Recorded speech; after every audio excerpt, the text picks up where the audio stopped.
So the topic of this lecture is defining magnetic fields and generally electromagnetic or other fields in a Geant4 application, and also how to propagate particles within them, how to control the accuracy of propagation, an understanding of how integration of the trajectories in field is done within Geant4, and generally taking control of this. So the first topic is how to define a magnetic field in Geant4. There are a few ways in which to do this. Typically, the usual way of doing it was to utilize a method called construct SDN field of your detector construction. You would create an object of a magnetic field, for example, a uniform magnetic field, or you could create a different class of your own, which would contain this magnetic field, of course, typically a non-uniform magnetic field.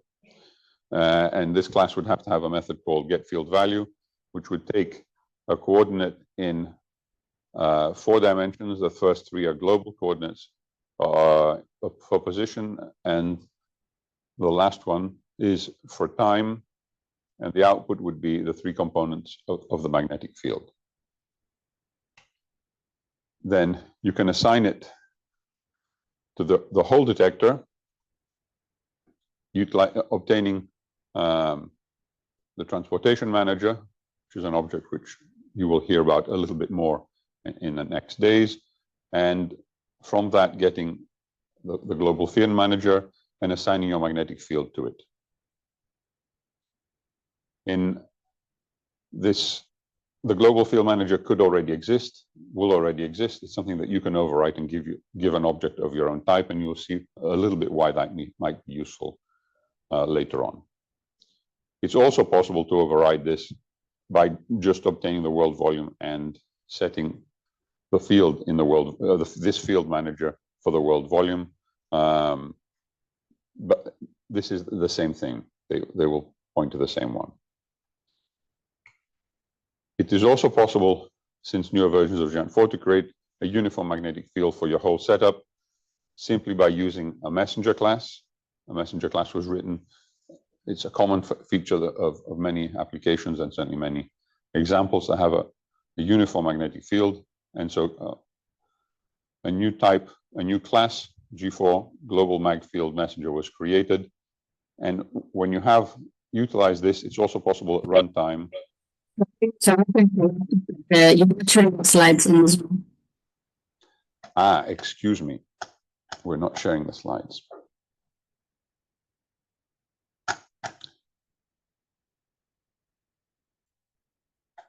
Thank you. So, can you see them now? Okay, so thank you. You can create your own magnet. I'll go back 2 slides. One creates one, defines a uniform magnetic field or some other magnetic field that exists in Geant4, or creates your own class that derives from the magnetic field, which has its own method, getFieldValue, and then one can assign it to the transportation, to the global field manager, which you obtain from the transportation manager. And this is done in the method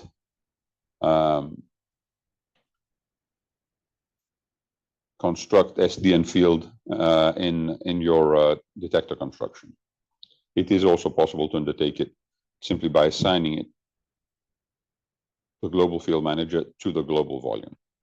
And the messenger class was created some time ago.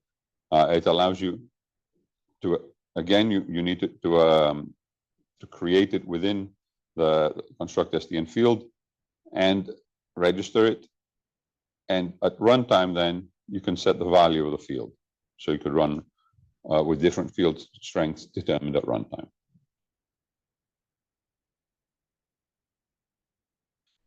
It is also possible to override the global magnetic field by setting a different magnetic field in different parts of one setup.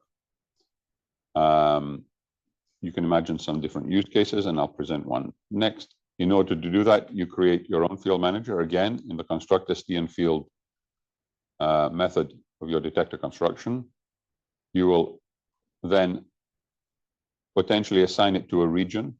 I think a region was not discussed yesterday, but it is a set of volumes, or you can assign it to a volume, logical volume.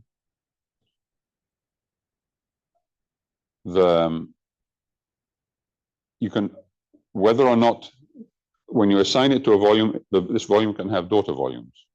Whether or not these daughter volumes will get by default the new magnetic field that you're assigning. However, if they already have a field manager, do you want to overwrite it or not? By default, you will not overwrite it. If you give a second argument true, then you will overwrite that value. So here's a use case you might have. You might be creating a setup in which you want to have a zero magnetic field in a particular volume, or simply a more refined or a different way of describing things. It may be uniform in the inner volume and non-uniform in the outer volume. That seems a bit more likely than the other way around, but you can imagine different use cases. In this case on the left, you actually want to have zero magnetic field within a particular volume. And instead of creating a class or creating a uniform magnetic field and setting it to zero, there's a better way of overriding it. You create a field manager and you give it a null pointer for the field class. That will mean that there isn't a magnetic field, and the code will recognize this, and particles will go in straight lines. If you create a magnetic field which has a zero value of your own type, the transportation will not know that it's zero and will have to evaluate it at different places. It'll have to proceed as though its value might be finite somewhere else. Whereas if you give a null pointer, it will know that there is no value, and particles will go in straight lines. So that's an optimization. So what happens with tracks, with particle tracks when there is a magnetic field?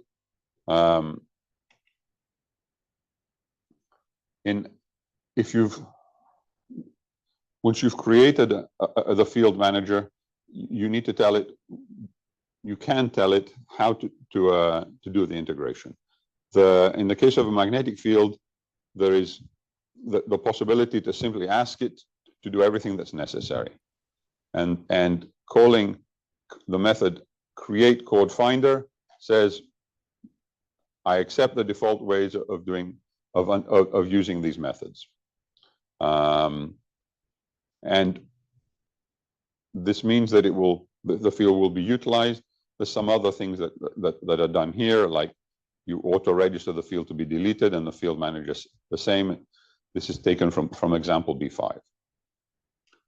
But the key functionality here is that you need to. It's not enough to just put a field in. You need to tell it what will be done to integrate using this. And in general, you've heard before about the geometry. The geometries in Geant4 can be quite complicated, so it becomes even more complicated when you have curved trajectories trying to intersect these geometries. But in Geant4, we do not use curved trajectories. We break them up into smaller pieces, which are straight lines.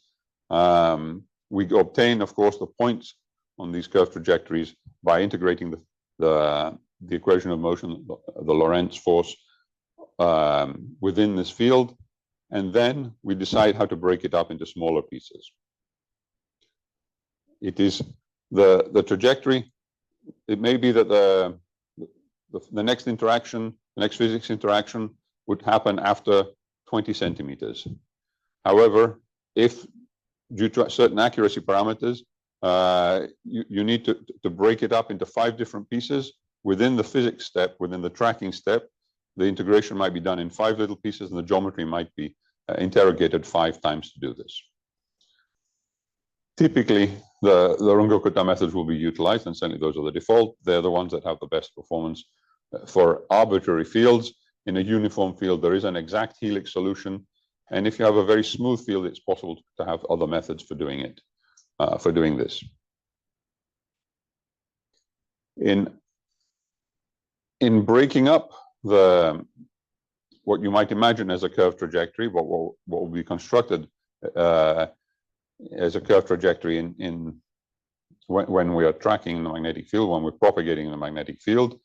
This is done in a way that the difference between the curved trajectory as it's estimated by the simulation and the chords, the straight lines that are utilized to interrogate the geometry, are not apart by more than what we call delta chord or the missed distance. You will see it here illustrated in the bottom, where the estimated difference between the straight line and the curved trajectory is smaller than this certain value of a missed distance. It will mean that the straight lines which are utilized to intersect the geometry could miss a volume which the true trajectory would go through. But that is something that you have to accept, and it is impossible to have zero error in this regard. It's quite unlikely if you make this a small distance, but you cannot make it a nanometer. Otherwise, your particle would go ahead by in the vicinity of volumes like this would go ahead by a few microns on each step, which is not exactly productive if you have a very large simulation. If nevertheless, by the fact that you have a set of chords which are continuous, you cannot cross. If you have a surface completely in front, you will not cross from one side of that surface to the other side of that surface without hitting it. It's just if you have volumes which have gaps, it is possible for the trajectory to miss one of the volumes that the true trajectory might catch. So this missed distance delta chord will be the maximum acceptable error in approximating the curved track by these chords. And it will also be the maximum depth within a volume which such a trajectory could ever reach.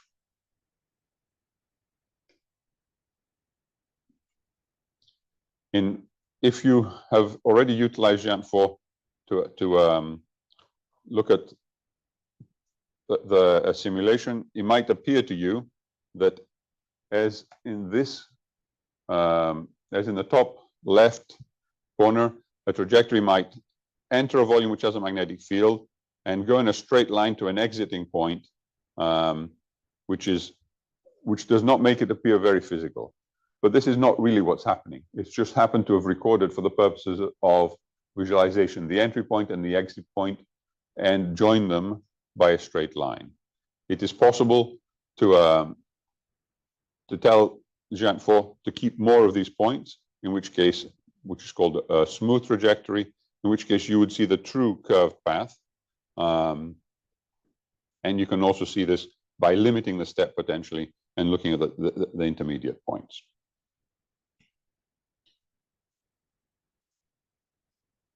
And of course, if you happen to be sampling the points for visualization purposes where a particle is looping in a way that you're actually seeing only a few of these points which happen to lie on a different curve, you may well not understand that a particle is looping, as you will see on the right, whereas that is truly what is happening. It is possible to ask for a smooth trajectory which will allow your visualization system to show these. In addition to the missed distance, there are two more parameters that are utilized for the purposes of making sure that you have the accuracy that you want within tracking of particles in a field. The first one governs the accuracy in which will, and in fact also a bias, which is introduced every time that a boundary is crossed. In Geant4, as we iterate towards finding the correct point at which a boundary is crossed, we will utilize the chord and the boundary. So the point at which the crossing will happen will be on the inside of this curve. So that will be a bias. So the distance, this distance is we satisfy the criterion that the estimation of this distance between this point where we're actually going to say that the particle crossed the trajectory and our estimate of the curve, the point on the curve at which this happened, must be smaller than this parameter delta intersection, which typically should be quite a bit smaller than the distance that we just talked about. If it's very important for your if you're tracking a muon or another particle within a tracking detector, you want this delta intersection to be quite a bit smaller, fractions of a micron, typically, or maybe a bit less, so that if you have many surfaces, you will not accumulate such an error. Finally, in addition to these previous parameters, there's also the question of how well the tracking, the integration is done with using the Runge-Kutta method for the estimation of the final point. Originally, we had one parameter which governed this, which was called delta one step. But since then, we've added, because we did not believe that this was reasonable, for small steps, you don't want to be governed by a distance, and for large steps, you want to be governed. It's reasonable to be governed by a distance. We have a relative value, epsilon max. By telling the field manager that you want a certain value of epsilon max, this is the maximum value of the relative error that it will do during the integration. The minimum is a less important parameter. It can be 0.1 times the maximum. It's fine. It's just more important for the very small steps. But the maximum is the one that's the maximum relative error is the key parameter for the purposes of integration. It is also possible to have different parameters in different regions. And for example, in a high energy physics application, you may want to track muons, as I mentioned earlier, with very high accuracy. Whereas the showering electrons in a calorimeter, where the magnetic field may be relatively smooth or relatively unimportant, there's no point in trying to get submicron precision in how they would pass each surface. They're just showering, they're depositing energy. The energy is being collected in large clumps. In order to do this, one would need to utilize a field manager of a type that you create, and then you would override a method called configure for track, which in the default field manager does nothing. And then you can choose any properties of your current track that you're given to decide what the parameters will be for that track. So typically you will say, if it's a muon, I want high precision. I want to revise the values of the parameters to be small. You want to get high precision. If it's an electron in calorimeter region, I want these values to be the loosest. And you might have a default set, which is somewhere in between.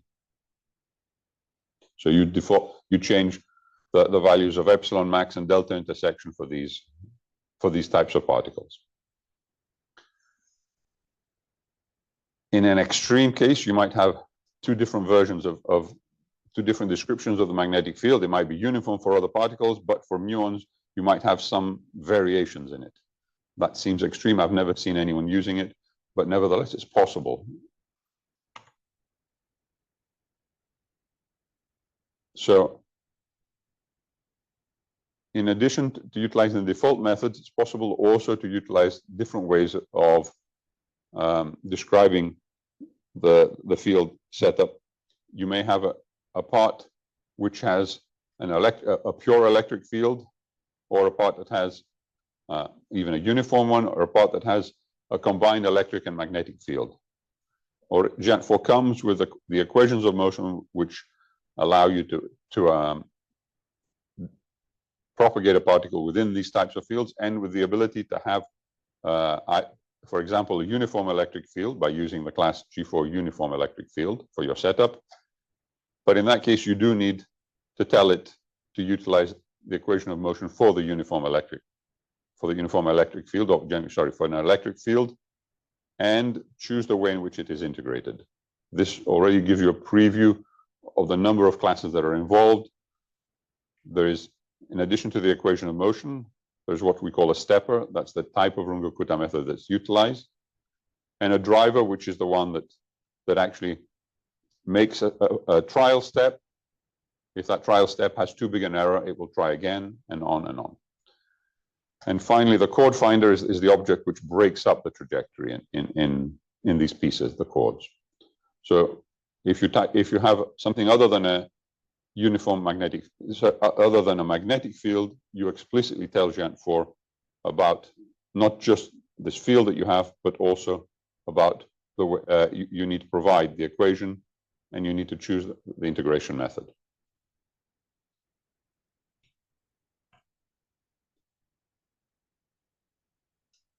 There are a couple of points to note. In a combined electromagnetic field, the get field value will utilize again field values 0 to 2 for Bx, By, and Bz, and the extension is that it will utilize field values 3 to 5 for the electric field components.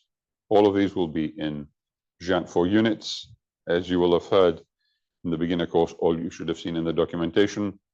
We have units for every type of quantity that has units. So your code needs to say 1 Tesla or 1 volt per meter. These units are an important part of what you have. You could also, if you want to do something very unusual, create your own type of field which inherits from G4V field, but you would need to create a corresponding equation of motion which inherits from this class. I have not talked, and we will not talk about what you want if you have a gravity field or a few other combinations. A few other combinations do exist in the Geant4 toolkit. For example, for particles with a dipole moment, or in an example, there is the possibility to have a magnetic dipole, a magnetic monopole, excuse me. So this is possible. You can see examples of this in the toolkit. If you create your own field, you're responsible for making sure that the way that you describe your field in your field class and the way in which the equation of motion utilizes it correspond to each other.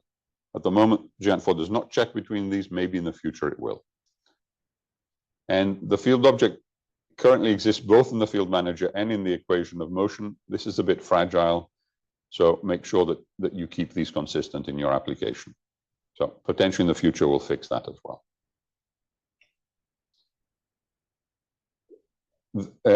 In applications which have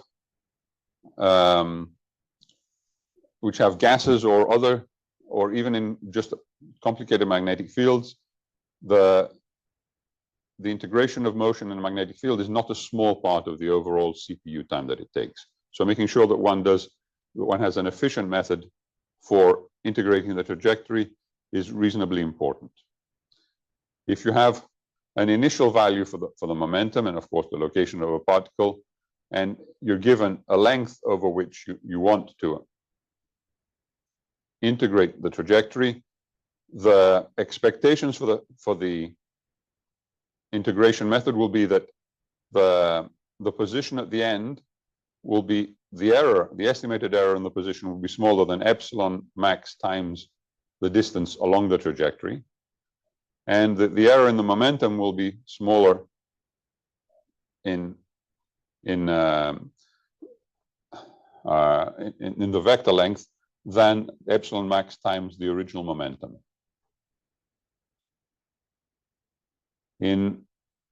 However, we try and do even better in the magnitude of the momentum. The conservation in a pure magnetic field, the conservation of the magnitude of the momentum will be taken care of more. So in Runge-Kutta methods, one key advantage is that the method can immediately start. Many methods will need to have other ways of starting the method because they will assume that you have 2 or 3 or 4 previous points and they're simply continuing the integration. Runge-Kutta methods are self-starters, which is important because after each interaction, the particle momentum will change. And if you had a method that required previous state, you would need to restart it.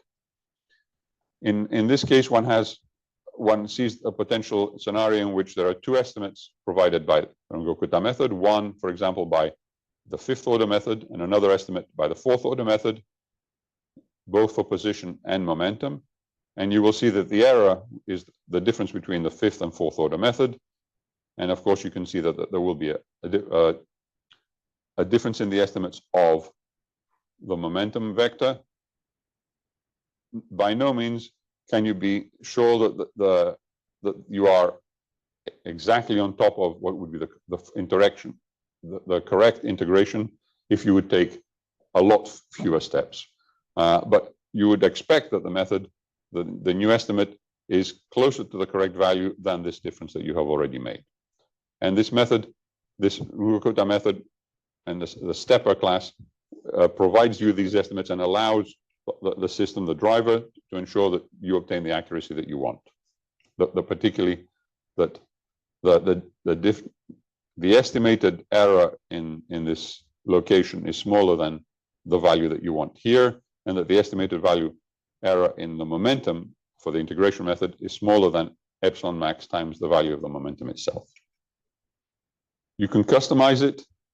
The method that I mentioned earlier is the default method in Geant4 since a few years, if memory serves, in Geant4 10.4. But it is possible to utilize two different kinds of methods, integration methods, to override that. You can use general purpose methods that work for any ordinary differential equation for any type of field, or specialized steppers that know that you have a magnetic field. In most cases, we utilize methods that could be utilized for any kind of field, any kind of equation. Most Runge-Kutta methods can do this. Typically, fourth or fifth order are best, and you will see in subsequent slides one reason why that is the case.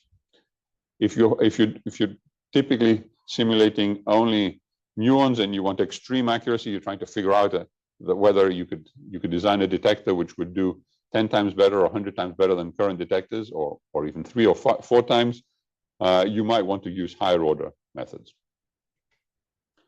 Dorman-Prince was the method. Embedded Runge-Kutta methods are the choice of Geant4 and the choice of many different tools for undertaking this. The Dorman-Prince method was one that came out about 30 years ago, which is widely used in MATLAB, in GNU Octave, and in many other toolkits for this purpose, because it's pretty stable and gives you a rather good performance, as I will show you in others. There's a couple of other competitive methods which are available, which have also been created in the last 25, 30 years for general purpose integration, which you can try out in case you don't believe or you think that you'd like to optimize this or understand how well it is doing. The key thing for these methods is that, as I mentioned earlier, they will use two different methods of fourth and fifth order, and they will estimate the error by taking the difference between the two, but also that they will evaluate the value of the magnetic field and thus the right-hand side of the equation at the end point, which means that the next iteration does not need to evaluate it separately. So in that case, you're gaining in efficiency as well. Earlier methods of Geant4 utilized what we call the classical RK4 method, which was the original method of Runge and Kutta, which did not have this ability either to estimate the error by taking a method, by running them for a single step. It would need to break it into two in order to do this, or and it would require, as a result, 11 evaluations of the field versus the 6 that are needed for this. However, this method is a little bit more robust. So if your field is very unusual, if it has a lot of discontinuities, or your estimation of it is very bad, it's not a bad idea to try that method, because it's one of the most robust methods out there. So here's a plot of the accuracy that you're requesting on the x-axis. So minus the logarithm of this. So if you see 8, this is 10. You were requesting a relative accuracy of 10 to the minus 8. If you're requesting 4 or 6, you're requesting a relative accuracy of 10 to the minus 4 or 10 to the minus 6.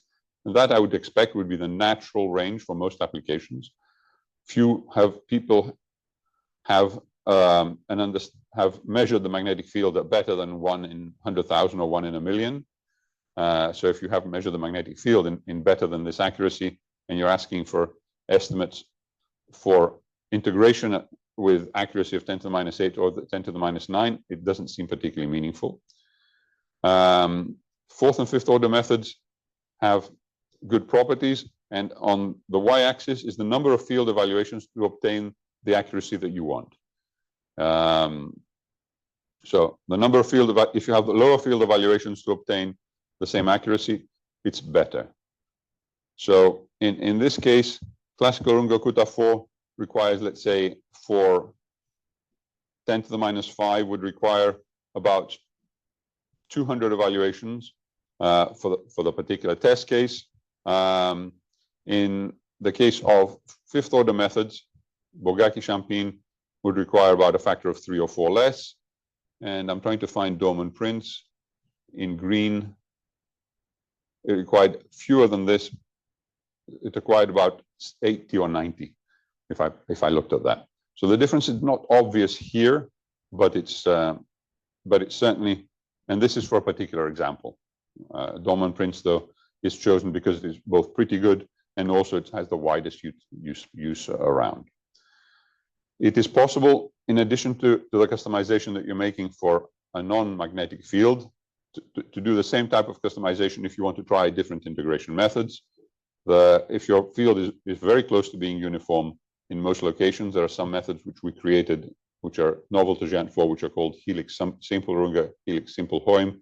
Basically take the helix as the baseline solution and then take an expansion around that, roughly speaking, or instead of trying to, Runge-Kutta takes a straight line as what you start with and utilizes basically a Taylor expansion around that and as the baseline. So in order to do this, you would need to create an equation of motion. First, you create your own field, you create an equation of motion. In this case, of course, I'm showing a uniform field, in which case you can use other methods. You create an instance of your method, like in this case, the Dorman-Prince method, to which you provide this equation of motion, which has already been given the field. You create an integration driver using this Dorman-Prince method stepper as one of the arguments. And then you set the detector field to this, and you use the chord finder that you create with this integration driver. This way you can choose at each step what you want, the integration method and everything else. I mentioned earlier that interpolation is something that the new generation of integration methods provides, and it can be a significant advantage. For example, if you have a step from A to C in this picture on the right-hand side, with many volumes in between, it might be that your physics would say that you can go a whole meter, whereas each of the chords that you created here will actually intersect some of the volumes in between. If the integration that happened between A and C was accurate enough, because your integration method was good, then you do not, beforehand or with classical Runge-Kutta 4, you would need to, for each interval, A to B1, B1 to B2, B2 to B3, and on, you'd be doing a complete new integration. If the method offers interpolation, though, you're able, if the original method was accurate enough, the method provides a way to say after a chord distance, a smaller chord distance, where will it be? After a small chord distance, where it will be. So an estimate for the location and momentum at B1, B2, B3, B4, which are after distances S1, S2, S3, S4, can be obtained simply without calling the magnetic field again, without doing a full reintegration, simply by interpolating between the values that you've already evaluated. And the more complicated your field is, the more interesting it is to do something like this. And the default version is the default integration does this.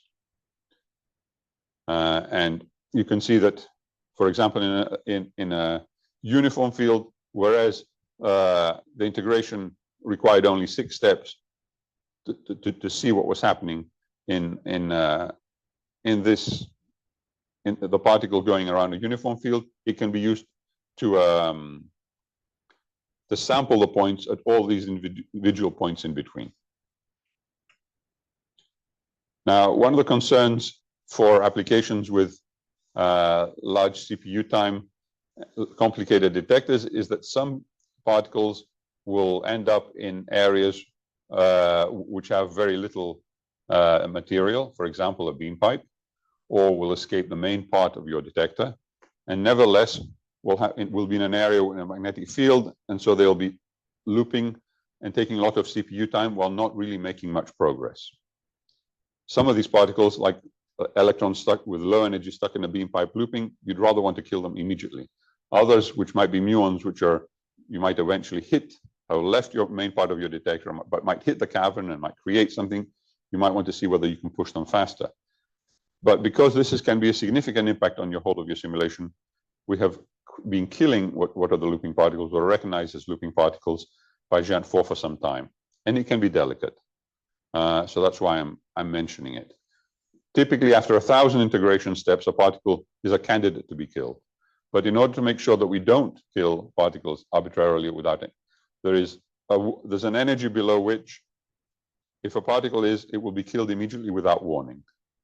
So if your application has a beam that's half a GeV, you might want to lower this. If your application has a beam which is 10 MeV, you will definitely need to re-examine all these values. If a particle is between the warning energy and the important energy, then a warning will be issued, but the particle can be killed, which will issue as Geant4 exception. And if the particle is above this important energy, then it will be given multiple chances before being killed. And the default values are, for high-energy physics applications, may make sense, but for other applications may not. They're 100 and 250 MeV. It is possible to change these significantly by hand, by utilizing a new class which we introduced not long ago in 11.1, which is called G4 transportation parameters, by setting these values. So you can set the warning energy, the important energy, or the number of trials. And it's also possible to do it for a particular particle type. This is a little bit more complicated. You need to find out what is, for each thread, you need to find out what the transportation process is, and you need to find the process that you need to obtain this and set the values for this, for the particular type. Since Geant4 10.5, only stable particles will be killed. If a charged muon is propagating in a field, and it's a decay volume, you expect it to propagate and you want it to actually decay. So since then, we've ensured that only stable particles will be killed. You want to allow unstable particles to decay, and you want to see what happens with them. A particle with energy above the warning energy will create a detailed warning, which is much more detailed, providing a location, material, momentum, and energy. And the first tracks will even give you and will explain to you for quite a bit more. And if you find that particles are being reported that you'd want to keep, you can of course go back and change these values. So there are a number of examples in the Geant4 distribution which show you how to deal with a magnetic field. Example B2 demonstrates the global magnetic field manager. Example B5 creates a custom magnetic field and assigns it to a volume. And there's also a set of examples in extended which allow you to explore the different integration methods, to have a combined electric and magnetic field, a local field, overlapping field elements, polarization, spin frozen, ultra cold newtons, and to visualize magnetic field lines. So to give you a quick set of takeaways, Runge-Kutta integration is the key method that's utilized to integrate the motion of a charged particle in any type of field. The general purpose Dorman-Prince method is utilized by default and has many important properties, but there's possibilities of choosing others. If your field is very smooth, you might want to consider other things. And for different types of fields, it's possible to either utilize existing ways of integrating them in Geant4, or you could even, if you have a novel one, you can add it to the toolkit. So I guess I've run over my time. There are a couple of examples or exercises that you can do if you're interested in the subsequent slides. And we may come back to this topic if there's significant interest, and there's a few more side topics on maybe on Thursday. Don't know if there's any questions.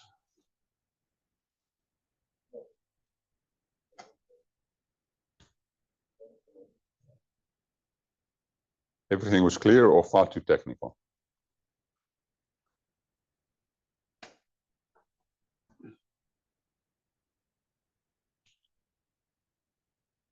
Okay, so I'll stop the recording.